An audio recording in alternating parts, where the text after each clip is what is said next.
अगर तव्हां वटि पैसा आहिनि, कुर्सी आहे, माल आहे, दौलत आहे, या अम्मा जे पेटां तो कोन खणी आया हुयो न। जीजल अम्मा जे पेटां जावा हुयो त छा खणी आया हुयो? अंग ओढ़ण जो लट्टो बि न हुयो। आओ ऐं वरी जे वींदव त छा खणी वींदव? कफन भी या नसीब। खाली हथे आयासीं, खाली हथे वींदासीं। दुनिया में जो कुछ मिलियो आहे या रब जी देन आहे, रब जी अता है, रब जी सखा है, रब जी मेहरबानी है।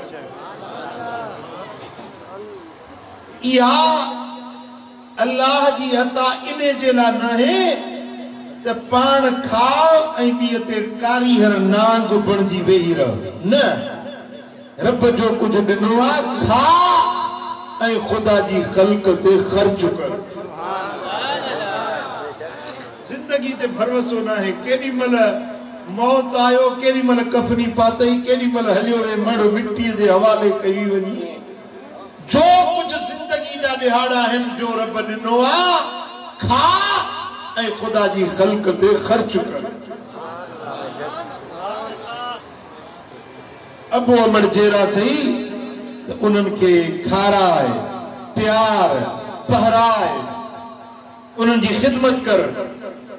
जे बच्चा रब ॾिना थई त पहिरीं बच्चन जी मां जो ख्याल कर, उन्हनि जी सार संभाल ल।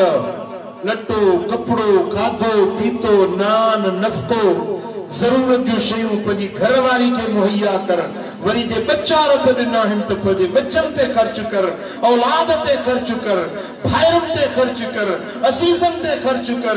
रिश्तेदार ग़रीब आहिनि, मिस्कीन आहिनि, उन्हनि ते ख़र्च कर। रब जे अता खे रब जे बाननि जे मथां निछावर कर।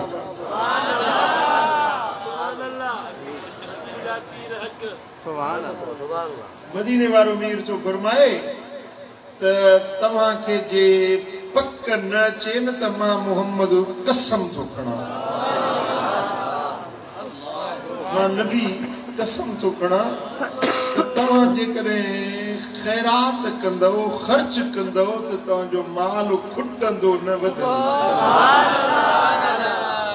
नबी जी ॻाल्हि ते कंहिंखे यकीन आहे?